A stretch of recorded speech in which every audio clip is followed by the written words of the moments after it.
Welcome back to my channel. Hit that like, subscribe button, and feel free to leave a comment below. So there was this young dude named Dre. Grew up with his circle since elementary, right? Him, Kalo, Trey, and Nico. Tight, like family. Shared food, you know what I mean? Fought together, even slept on each other's couches when times were rough. As they got older, Dre started grinding differently, working 2 jobs, trying to go legit while the others stayed in the game. He didn't judge, he just moved different. Quiet hustle, paid his mom's rent, bought a bucket car, focused, you know? Then one summer, Kalo got caught with weight in the trunk. The whole hood talking. Police started asking questions. 3 days later, Dre's phone rings. It's a lawyer. Dre's name is on a statement. Someone said he was the supplier. Someone close. Someone who knew his mom's address, his girl's name, even where his little sister went to school. He's in shock. At first, he thinks it's a mistake. Then he finds out it was Nico. The same Nico who used to cry when Dre's mom made them both lunches. The same one who said, "I got you. If anything ever happens."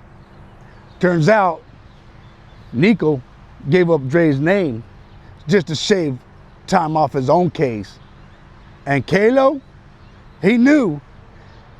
He said nothing. That was the moment Dre realized they didn't change. They were never real. The love was conditional. The loyalty was performative, fake.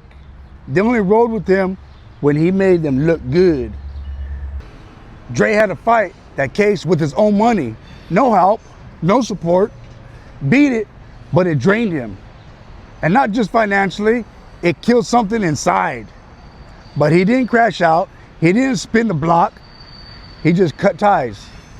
Started building different, quiet, focused. And today, he runs a detailing business. Got his own garage, employs 2 young dudes who remind him of himself. And he tells them this: watch your claps when you're up. But more importantly, watch who sticks around when you're not. Because real ones won't let your name get dirty in their mouth. And the fake ones, they expose themselves when the pressure shows up. People always think this lesson only lives in the streets, that betrayal only happens in the trap, in the alley, or behind the corner store. But let me tell you something. Fake loyalty shows up in boardrooms, job sites, warehouses, and break rooms too. In business, you'll have people riding your wave, talking about, we in this together, until a better opportunity walks through the door. Then suddenly, they ain't returning your calls. Suddenly, they forgot who gave their first shot, who put them on, who vouched for them when nobody else would. You could train someone from the ground up, teach them the game, show them how to move, how to eat, how to win without cutting corners. Then the minute they get a taste of success, they switch up, start acting like they did it all themselves. Start pushing you out of the rooms you built. Start saying, it's just business. But it's not just business, it's character. Because loyalty don't just apply when you're down bad, it applies when you're up too. And a lot of people fail that test. Same thing happens on the job. You ever worked somewhere and had a coworker you thought was solid?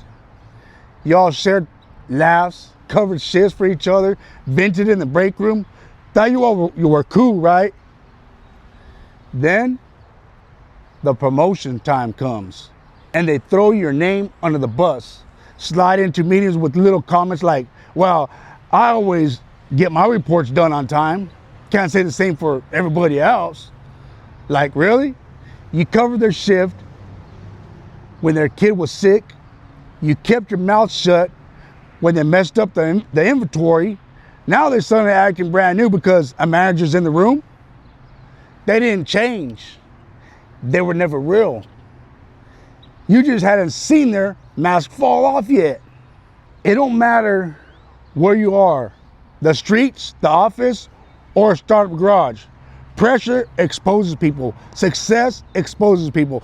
And when loyalty ain't in them, opportunity turns them into snakes.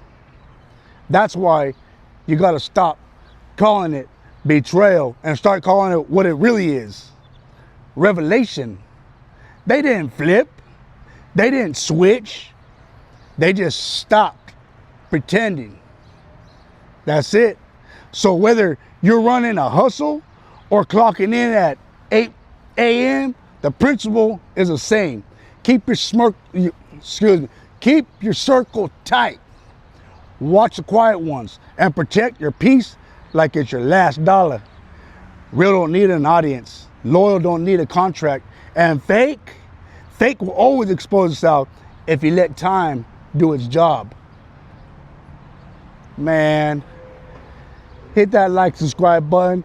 From now on, I'm only going to give you guys some street real wisdom that's going to make you think, ponder, question your life, question your other's life. I mean, we're going to get into some topics that are going to get in people's feelings, that are going to touch their hearts. They're going to maybe want to change their life, change the way they're thinking. But hit that like, subscribe button. One day you here, next day you gone. Heart full of pain, but I gotta stay strong. Cold world got us trapped in this maze, from the block to the box or early grave. We products of pain, got raised by the street, but the love don't last, only death repeat. So I hold on tight to the ones still breathing, and pour for the lost ones who ain't leaving. Ain't no love in the section, only chalk on the floor. Hugs turn to handcuffs when you walk through that door. Judge don't care that you was just trying to eat. He just see a number in a file from the street, and the homie you grew up with might not make it. Caught in that system, now the state gon' break him. Yeah, it's like a drug, the street life. You hate it, but you can't quit it. And by the time you wanna change, the door done closed.